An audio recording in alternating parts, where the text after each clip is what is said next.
Hi, today we're going to be working on making a very simple butt joint. It's the simplest way to join two pieces of material, in this case MDF.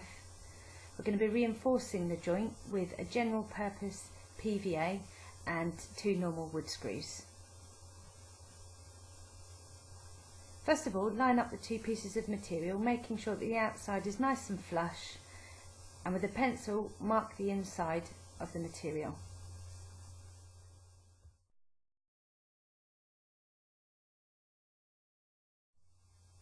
Okay, so we're going to mark your clearance hole. This is where the screw is going to go into the other piece of material. You need to mark right in the middle between the edge of the material and where you've marked before, the thickness, and make sure that the hole isn't too close to the edge.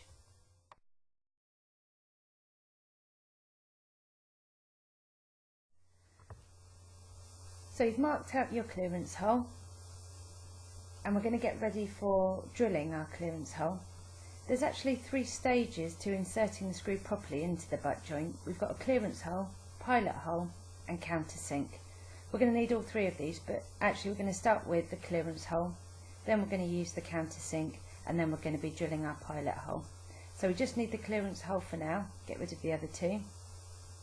And we'll secure your your MDF onto your workbench with the G-clamp, and just make sure it's nice and secure.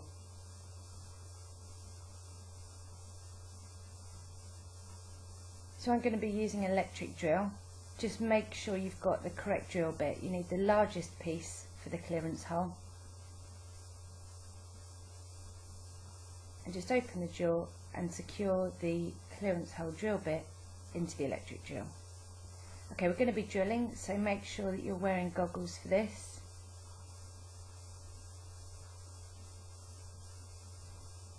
And when you're drilling, just make sure you drill straight down and straight back up again.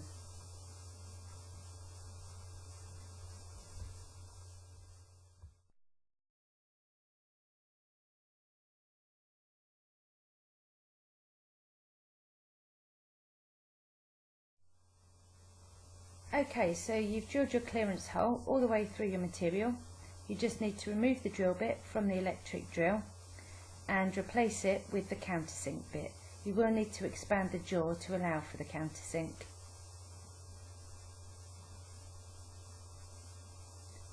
You should still be wearing your goggles. If not, just remember to put your goggles back on for the drilling of the countersink. Drill into the material. Remember, don't blow the dust out of the way, just move it out of the way. If you don't think you've gone deep enough, just drill again.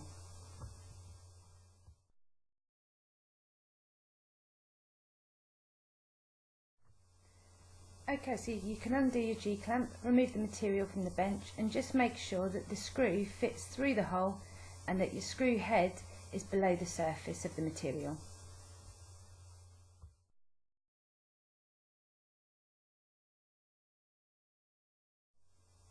Okay, we're done with our first piece of material. The other piece you put into your workbench or vise. Now the drill bits we're looking at, the clearance hole we've already used, now we need the pilot hole bit. So move the clearance hole away because we're done with that. So the pilot hole is going to replace the countersink bit in the electric drill.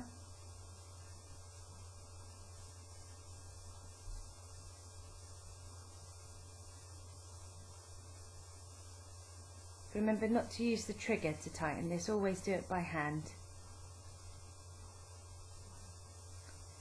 And again, just remember to wear your goggles because we're about to be drilling the pilot hole. So place your other piece on top of this one. It's crucial here that you make sure that your material is flush on the outside. This will give you a really accurate joint. Now we're just going to drill through this material enough to just mark the material underneath. We don't want to go too deep. And now we need to make sure that we're drilling straight down and straight back up again to make sure that we don't snap that drill bit in the wood.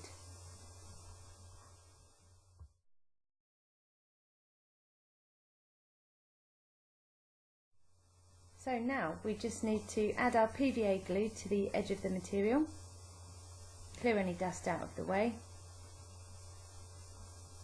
and just a thin line in the middle should do it, and just use your finger to spread the glue out evenly.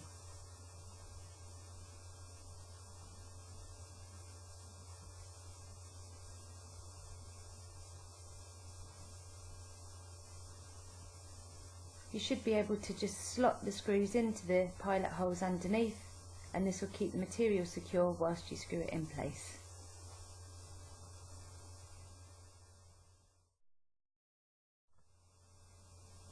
Once you've screwed your joint together, I generally leave the PVA for about 24 hours to dry properly. Just remove your work from the workbench or vise, remove any excess glue from the outside before you let it dry, and there you have your butt joint.